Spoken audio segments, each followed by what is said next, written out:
Magandang araw mga mami, tara, luto tayo.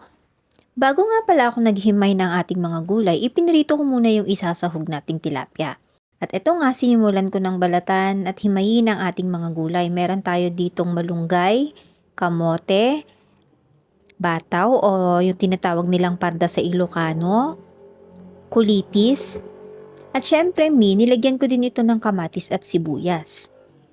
Nahulaan nyo na ba kung ano yung iluluto natin ngayon? Eto nga pala ang tinatawag na buridibod ng mga Ilocano. Sa mga mami dyan na hirap pag-isip kung anong uulamin, subukan nyo itong lutuin. Napakadali lang, napakasimple ng procedure.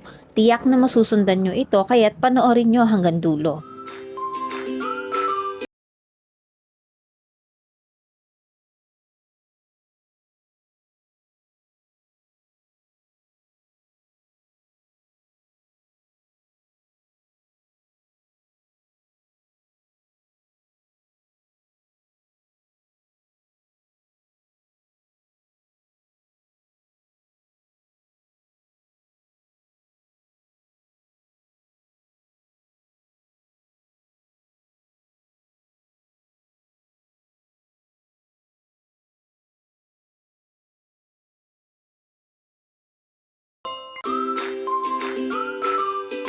At sakto nga, pagkatapos nating maghimay na ating mga gulay, luto na rin ang ating isasahog na tilapia.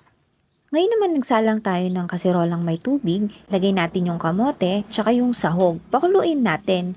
Yung kamote inuna ko para madurog at yung tilapia naman ay para magkaroon ng lasa na agad yung ating sabaw. Pag nakita nating malambot na yung kamote, lagyan natin ng bagoong, kamatis, tsaka yung sibuyas. Haluin lang natin.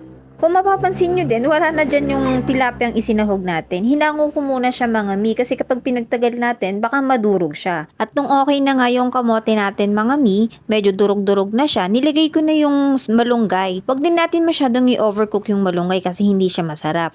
At pag nakita natin okay na rin yung malunggay natin, ilagay na natin yung bataw at ibalik natin yung kaninang tinanggal nating sahog. Saglit na saglit lang ni maluto ang malunggay at bataw. Kung kaya't isunod nating ilagay ang kulitis. Pwede kayong magdagdag ng pampalasa na gusto ninyo at kung okay na ang timpla nito para sa inyo, patayin na ang kalan at